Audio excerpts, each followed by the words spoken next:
नमस्कार मुलांनो, आजच्या व्हिडिओमध्ये आपण इंग्लिशचा लेसन किंवा कुठलाही अभ्यास घेणार नाही आहोत. आता सुट्ट्या पडल्यात त्यामुळे आपण गोष्ट ऐकणार आहोत. तर माझ्या चॅनलमध्ये प्लेलिस्टमध्ये गेल्यावर तिथे स्टोरी टाईम म्हणून किंवा स्टोरी अशा नावाने प्लेलिस्ट असेल.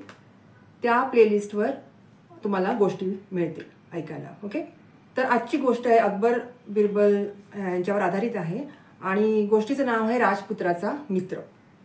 तर एका सरदाराच्या मुलाबरोबर अकबर यांच्या राजपुत्राची मैत्री होते.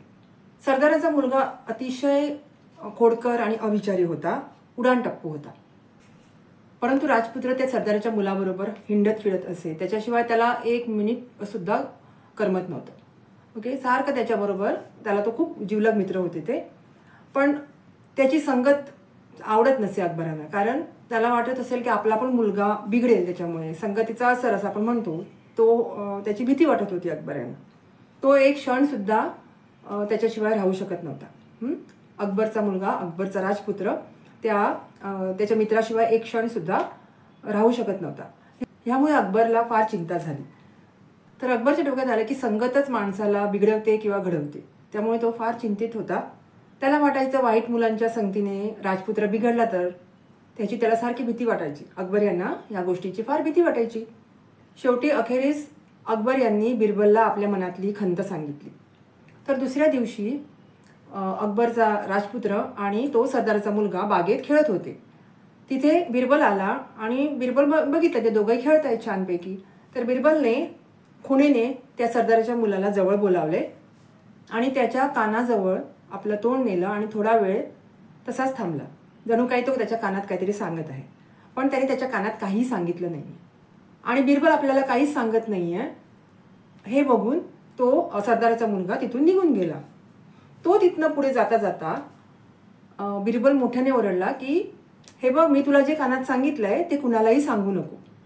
तर हे शेवटचं वाक्य आहे, मी जे तुला सांगितलंय ते कुणालाही सांगू नको. तो एकच वाक्य बोलला खरं. ते वाक्य त्या राजपुत्राने ऐकलं. राजपुत्राने ऐकल्याबरोबर तो जेव्हा सरदाराचा मुलगा त्याच्याजवळ आला राजपुत्राजवळ, तर त्याने आपल्या मित्राला विचारलं की काय रे, काय सांगितलं तुला त्यांनी कानात? तर तो म्हणाला, मला त्यांनी कानात काही सांगितलं नाहीये. पण राजपुत्र म्हणाला, हे काही नाही, मी त्यांना तुझ्या कानात काहीतरी पुटपुटताना ऐकलेलं आहे. तू मला खरं खरं सांग, कारण तू माझा जिवलग मित्र आहेस आणि मित्रापासून काही लपवायचं नसतं. पण सरदाराचा मुलगा म्हणाला, हे बघ, माझ्यावर विश्वास ठेव, त्यांनी मला काहीही सांगितलेलं नाहीये, मी खरंच बोलतोय, मी तुझ्यापासून काही लपवत नाहीये. पण राजपुत्राला ते काही खरं वाटेना, कारण त्याने त्यांना त्यांच्या कानात काहीतरी सांगताना बघितलं होतं आणि नंतर त्यांनी ते पण ऐकलं होतं की हे बघ, आमच्यामधलं गुपित हे आमच्यामध्येच राहू दे, तू कोणालाही काही सांगू नको. तर राजपुत्र म्हणाला, तुला जर सांगायचं नसेल तर तू सांगू नकोस, पण मी त्यांना तुझ्या कानात काहीतरी सांगताना बघितलंय आणि नंतर त्यांना ओरडून सांगताना पण बघितलंय, ते गुपित आपल्यामध्येच राहू दे.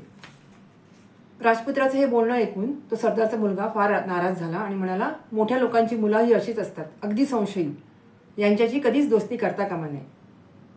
आणि दुसऱ्या दिवसापासून हे दोघेही एकमेकाचं तोंडही बघिनासे झाले. दोघांनी एकमेकांशी बोलणं बंद केलं आणि हे बघून अकबरला खूप समाधान वाटलं. त्याला बरं वाटलं, कारण त्याचा राजपुत्र जो होता त्याची मैत्री त्या उन्हाळ मुलाशी तुटलेली होती. आणि या सगळ्यामध्ये बिरबलने काय युक्ती केली होती हे कोणालाच कळलं नाही. तर मुलांनो, संगत ही नेहमी आपली चांगली ठेवावी. संगत का असर म्हणतात, ही गोष्ट अगदी खरी आहे. ओके, आपल्या अवतीभोवती जे आपले फ्रेंड्स असतात ते आपण व्यवस्थित चूज केले पाहिजे, कारण त्यांचा तर आपले मित्रमैत्रिणी, त्यांचं वागणं, त्यांचे विचार नाही म्हटलं तरी थोडे तरी आपण आत्मसात करतोच. त्यामुळे आपले फ्रेंड्स हे व्यवस्थित निवडावेत आणि आपल्या आईवडिलांना आपले फ्रेंड्स कोण आहेत हे पण माहिती असू द्या. तर कशी वाटली आजची गोष्ट? पुढच्या व्हिडिओमध्ये अजून एक गोष्ट घेऊन येते. तोपर्यंत बाय.